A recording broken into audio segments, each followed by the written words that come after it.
तो चलिए अब आगे बढ़ते हैं, सेशन को आगे बढ़ाते हैं। छत्तीसगढ़ में विधानसभा चुनाव होने वाले हैं। कांग्रेस लगातार दावा कर रही है कि तेजी के साथ विकास हुआ है, लेकिन बीजेपी का कहना है विकास का पहिया थम गया है।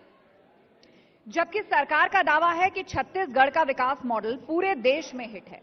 यहां प्रदेश के साथ देश के कई मुद्दों पर बीजेपी और कांग्रेस आमने सामने हैं। और अब जो मेहमान मंच पर हमारे बीच आने वाले हैं वो 7 बार विधायक रह चुके हैं, पूर्व में गृह मंत्री रह चुके हैं, बीजेपी के कद्दावर नेता, fire brand leader Brajmohan Agrawal. जोरदार तालियों के साथ स्वागत कीजिए ब्रजमोहन अग्रवाल जी का।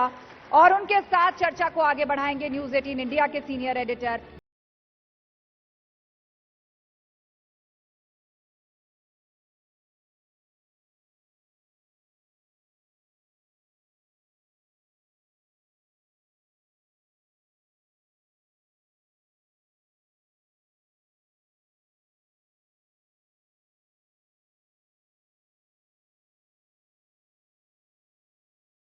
सेटल हो जाएं प्लीज, बैठ जाएं तो अच्छा रहेगा।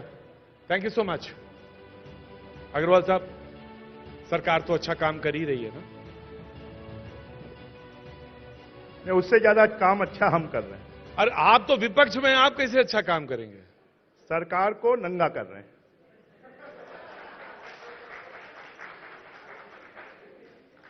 क्या भाई, सरकार ने तरह तरह की योजनाएं, परियोजनाएं, और ये भी कहा गया कि सरकार की योजनाओं को दूसरे प्रदेश के लोगों ने कॉपी किया। मुझे तो समझ में नहीं आया कौन सी योजना। अब वो जैसे भूपेश बघेल जी उत्तर प्रदेश गए जी, वहां से बैरंग लौट आए, बिहार गए वहां से बैरंग लौट आए, आसाम गए वहां से बैरंग लौट आए।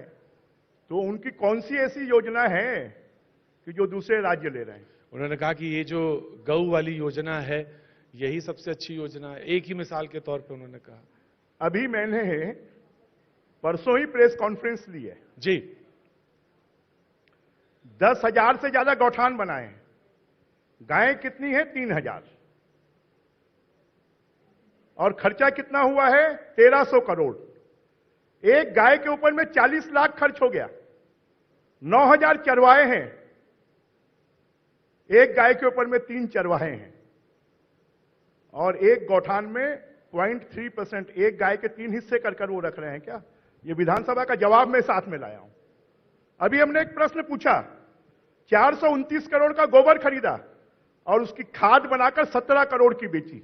तो कौन सा कमाल कर रहे हैं? खाली मीडिया, खाली पब्लिसिटी।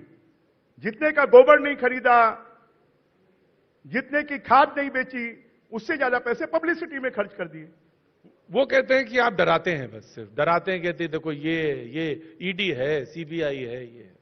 अरे अगर वो भ्रष्टाचार करेंगे, हम नहीं डरा रहे हैं। 2,000 करोड़ रुपए शराब में खाने का तो प्रमाण सामने आया है। 500 करोड़ रुपए खाने का प्रमाण कोयले में काम आया है। अगर वो कोयला खा रहे हैं, अगर वो शराब को खा रहे हैं, अभी प्रमाण आया है आज के कल के न्यूज़पेपर में ही कि 250 करोड़ रुपए का धान खा गए। वो रेत खा रहे हैं, वो डीएमएफ का पैसा खा रहे हैं, वो जंगल को खा रहे हैं, वो जमीन को खा रहे हैं। जो चीजें खाने की नहीं है उनको भी वो खा रहे हैं। तो आप भी समझ सकते हैं कि कैसे छत्तीसगढ़ का विकास हो रहा है। अब देखिए कि राहुल गांधी बहाल हो गई और वो पार्लियामेंट में पहुंच गए, तो स्वागत हो रहा है। तो कौन सा कमाल हो गया भाई? अब आप वो बाहर थे, सुप्रीम कोर्ट की तरफ से आए, उन्होंने एक और तो कौन सा कमाल हो गया? हम तो चाहते हैं कि राहुल गांधी जी और ज्यादा बोलें। जितना ज्यादा बोलेंगे उतना ज्यादा बीजेपी को फायदा होगा। वो बोलने के कारण ही तो जेल में गए।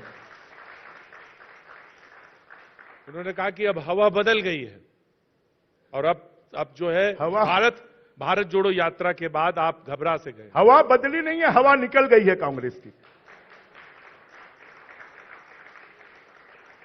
तो जो ये चुनाव होंगे उसमें आप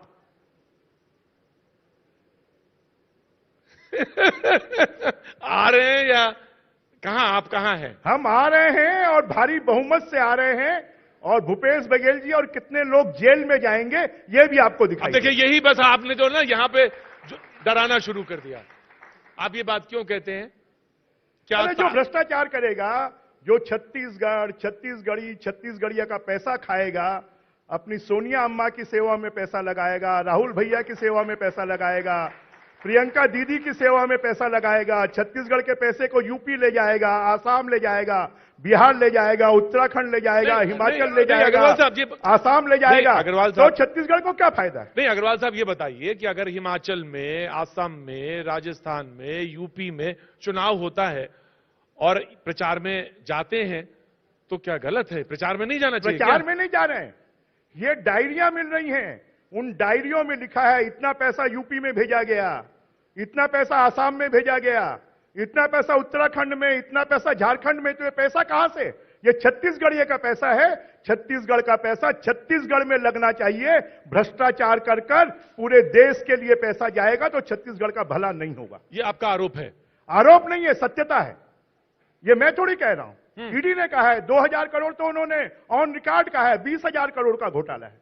ऑन रिकॉर्ड कोयले का 500 करोड़ का है, वो 5,000 करोड़ का घोटाला है। ऑन रिकॉर्ड 250 करोड़ रुपए धान में घोटाला आया है, ये ऑन रिकॉर्ड है।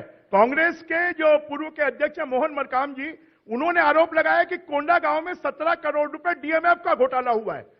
वो 17 करोड़ नहीं, वो 1700 करोड़ से ज्यादा का घोटाला है। उनके कांग्रेस के अध्यक्ष इस बात को कहते हैं। अभी कुछ लोग आए भी थे, इधर से उधर चले गए। साहू जी थे वो बीजेपी, अब वो कांग्रेस की तरफ। तो ये तो राजनीति में जिनका स्वार्थ पूरा एक जगह नहीं होता, वो अपने स्वार्थ के लिए दूसरी जगह चले जाते हैं। ये तो कोई आज का किस्सा थोड़ी है, ये आजादी के बाद से लगातार चल रहा है। कांग्रेस के लोग भी बीजेपी में आ रहे हैं। नहीं तो वो कह रहे हैं कि हमको भी मुख्यमंत्री बनना है, कांग्रेस के एक नेता कह रहे। ऐसा है, उनको मुख्यमंत्री तो क्या, ये चुनाव के बाद उनको सड़क पे कांग्रेस जो है, अभी कांग्रेस अध्यक्ष का शपथ ग्रहण हुआ, उनमें उनको मंच पे बैठाया नहीं गया, वो खड़े रहे, धक्के मार के बाहर निकाल दिया गया। अग्रवाल जी ये बात बताइए, आपकी निगाह उधर ज्यादा है या अपनी पार्टी की तरफ ज्यादा है? मेरी निगाह पूरे छत्तीसगढ़ की तरफ है। तो वो कह रहे हैं चेहरा बताइए फिर, अगर छत्तीसगढ़ की तरफ है तो अपना आप ये चेहरा बताएं बताइए ना। कांग्रेस के शीर्ष नेतृत्व ने बोल दिया कि भूपेश बघेल के नेतृत्व में चुनाव नहीं होगा, सामूहिक नेतृत्व में चुनाव होगा। ये शैलजा ने कहा है, ये मैं नहीं कह रहा हूं, ये टीएस सिंहदेव ने कहा, मैं नहीं कह रहा हूं। और वैसे भी आप जानते हैं कि जब कोई पार्टी विपक्ष में होती है तब चेहरे पे चुनाव नहीं होता है, चेहरा चुनाव होने के बाद आता है, उस समय सिंबल पर चुनाव होता है। तो वैसे तो आपके यहां भी हुआ कि चेहरा बता के तो नहीं लड़ा गया ना? चेहरा तो आपके यहां भी नहीं बता के लड़ा गया कि ये चेहरा है और इस पे हम चुनाव लड़ रहे हैं, ऐसा तो नहीं कहा? आपके यहां भी हुआ? किसमें? चुनाव में, विधानसभा चुनाव में। विधानसभा चुनाव में हमारे चेहरे थे, कांग्रेस का चेहरा नहीं था। कांग्रेस का कोई चेहरा नहीं था। कांग्रेस के 4 चेहरे थे। टीएस सिंहदेव 2.5 साल का फार्मूला, चरणदास महंत, ताम्रध्वज साहू, अब बाकी तीनों अपने आप को ठगा हुआ महसूस कर रहे हैं, भूपेश बघेल को निपटाने में लगे हुए हैं। मैं इस मुद्दे पे वापस आपके पास लौटूंगा, लेकिन एक बाइट हम आपको दिखाना चाहते हैं आम आदमी पार्टी की, और उसके बाद मैं रुक करूंगा आगे। जी, मैं बाइट प्ले करेंगे प्लीज। देश के अंदर चर्चा करो छत्तीसगढ़ की, तो केवल भ्रष्टाचार के नाम से जाना जाता है छत्तीसगढ़। खदानों का घोटाला हो गया, लोहे का घोटाला हो गया, ट्रांसपोर्ट का घोटाला हो गया, फलाना घोटाला हो गया। गांव-गांव में स्कूल खुल सकते थे, गांव-गांव में अस्पताल खुल सकते थे, चारों तरफ खुशहाली आ सकती थी। अगर आपके नेता ईमानदार होते, आपकी पार्टियां ईमानदार होती, अगर उन्होंने आपके लिए 20 साल काम किया होता। पंजाब ही चाहिए, छत्तीसगढ़ को दोबारा छत्तीसगढ़ बना दो, हमें नहीं कुछ और कुछ बनना। इतनी अच्छी धरती दी हुई है, कोयला है और मेहनती लोग हैं, पहाड़ है, नदियां हैं, सब कुछ है। नेता अच्छे नहीं है, नेता अच्छे नहीं है।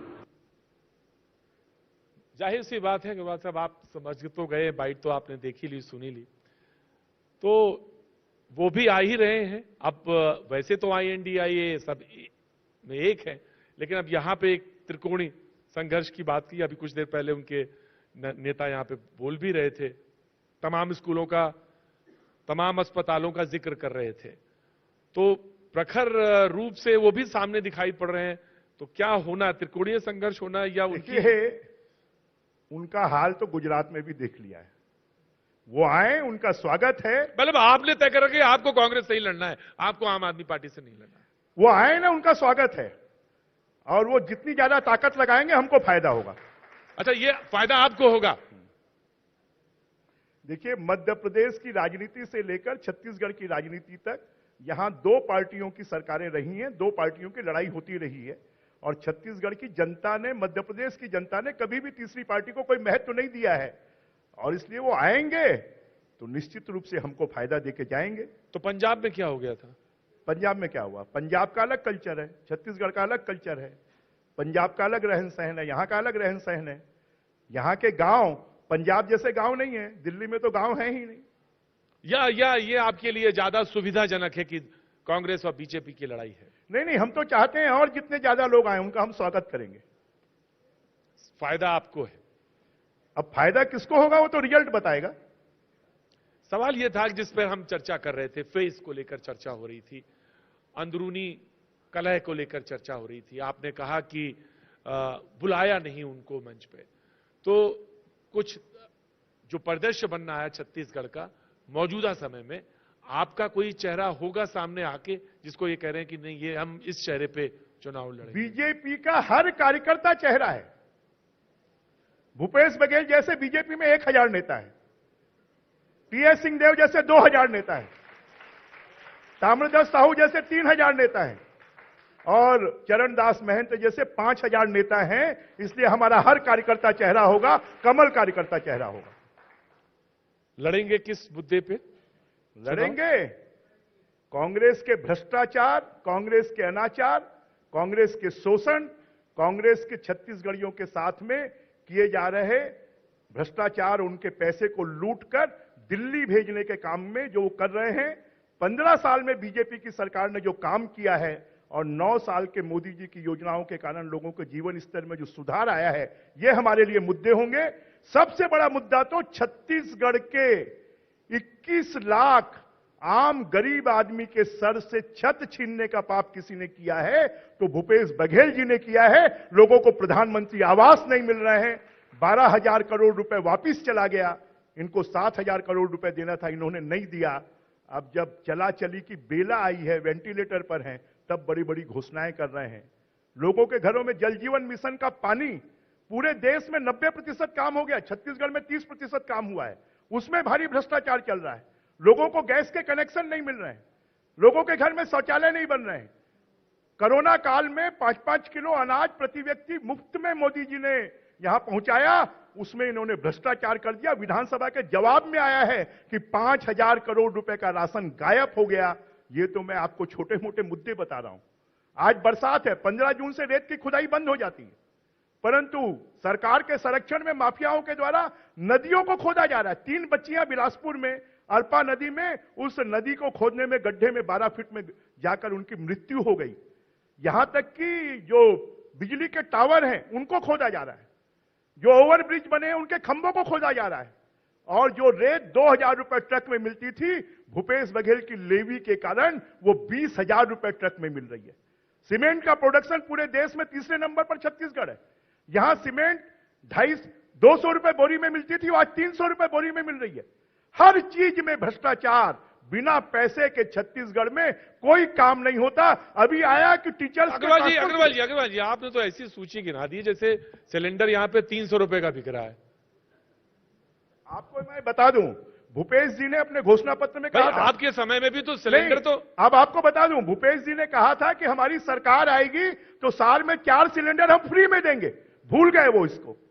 उन्होंने कहा था हमारी सरकार आएगी तो शराब बंद हो जाएगी। उन्होंने कहा था हमारी सरकार आएगी तो 10 लाख बेरोजगारों को 2500 रुपए बेरोजगारी भत्ता देंगे, जो निराश्रित हैं, विधवा हैं, उनको 1,500 पेंशन देंगे। कहां गया इनका वादा? मैं 2 सवाल ले सकता हूं वेरी क्विक, अगर जिसके सवाल बनते हो 2 सवाल। अच्छा, एक आम आदमी पार्टी ने, अब आपको तो मैं जानता हूं आम आदमी पार्टी के, तो फिर क्या बोला, आपको भी जानता हूं आदमी, जो नहीं जानता जिनका चेहरा, मैं उन्हीं से पूछता हूं। मेरा एक तरीका है पूछने का, मैं उसी तरह पूछता हूं। हाँ, क्या नाम है? दामिनी चंद्रवंशी। दामिनी, क्या करती हैं आप? पत्रकारिता की छात्रा हूं मैं। पत्रकारिता की छात्रा, तो 2 ईयर का कोर्स है या 3 साल का? सवाल पूछिए फटाफट। माननीय मुख्यमंत्री जी, हाँ? सॉरी मंत्री जी, रुकिए,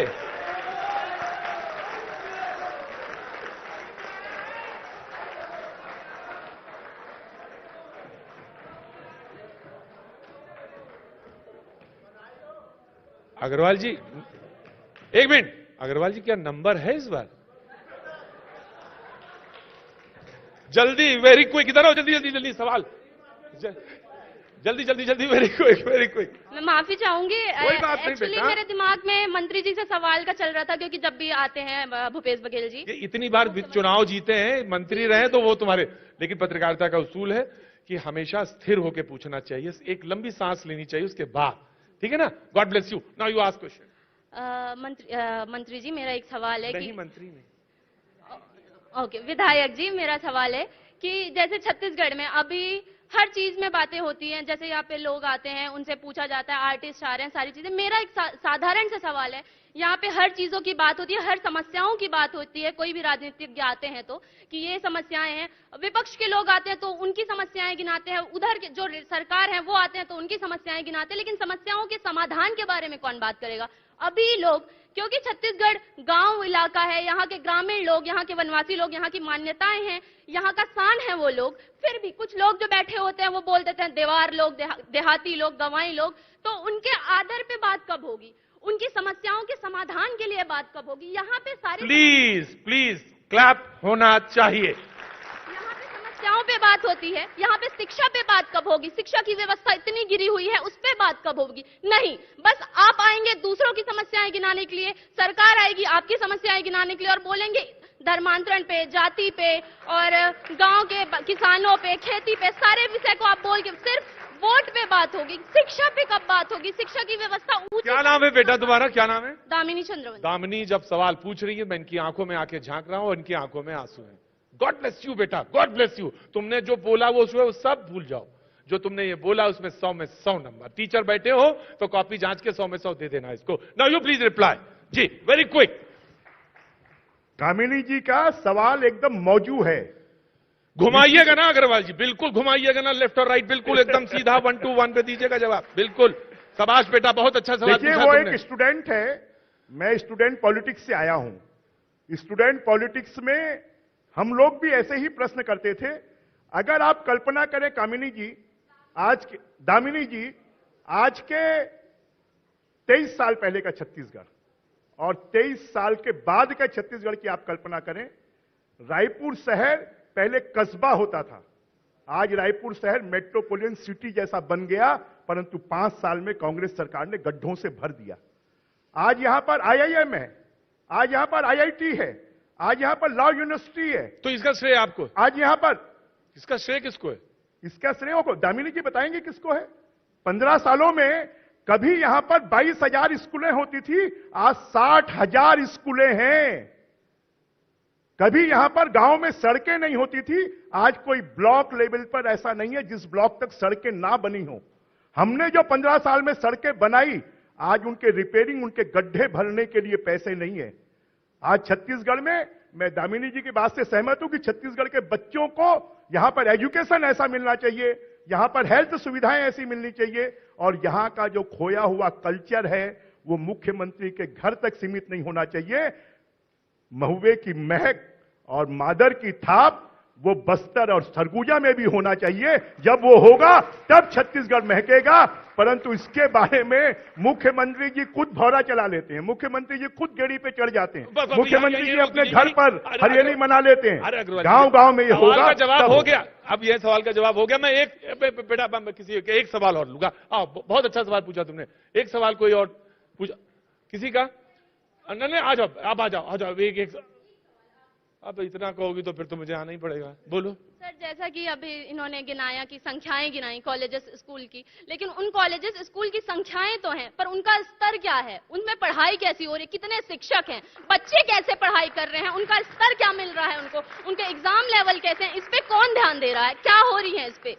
पत्रकारिता की, जिस विश्वविद्यालय में मैं हूं, पत्रकारिता के छत्तीसगढ़ में सबसे बड़ा विश्वविद्यालय, एक सबसे नामी विश्वविद्यालय है, उस पे शिक्षा का क्या स्तर है? कितने शिक्षक? पत्रकारों की तो बात ही ना करो, पत्रकारिता की तो तुम बात ही ना करो, जो हो रहा सब देख रहे हैं हम लोग। जी देखिए, दामिनी जी के प्रश्न मौजूद हैं, और एक नौजवान के मन में जब ऐसे प्रश्न होंगे और वो परिवर्तन का संदेश लेकर जाएगा, तभी परिवर्तन आएगा। क्योंकि आजकल नौजवान सिर्फ मोबाइल में, टीवी में, लैपटॉप तक सीमित हो गया है। हम जब थे तो हम सड़कों की लड़ाई लड़ते थे। कितने बार जेल गए? मैं 60 बार जेल गया हूं, 60 बार। मैंने कालकोठरी में सजा काटी है। तो आज के नौजवान जिस दिन सड़कों पर उतरकर अपनी मांगों को रखेंगे, तब लोगों को समझ में आएगा, तब समस्याओं का समाधान होगा। क्योंकि संघर्ष खत्म हो गया है। हम खाली टीवी की चर्चा में भाग लेते हैं और इसलिए सरकारों के कान में तेल डालने की और उनकी आंखों को खोलने की जरूरत है। ऐसे नौजवानों को जागृत होने की जरूरत है। अब तो टीवी की चर्चाओं में भी भाग नहीं लेते हैं। बहुत बहुत शुक्रिया, थैंक यू सो मच, बहुत बहुत शुक्रिया। और निश्चित तौर से यह बात कहने की जरूरत है कि हमको तमाम सारी चीजों से ऊपर उठकर कार्य करना पड़ेगा, जहां तक विकास की धारणा का सवाल है। थैंक यू सो मच, बहुत बहुत शुक्रिया, बहुत बहुत शुक्रिया, थैंक यू सो मच। बहुत धन्यवाद ब्रजमोहन जी। लेकिन आपसे अनुरोध है, कृपया मंच पर बने रहें, क्योंकि न्यूज 18 आपका सम्मान करना चाहता है और उसके लिए मैं स्टेज पर इनवाइट करना चाहूंगी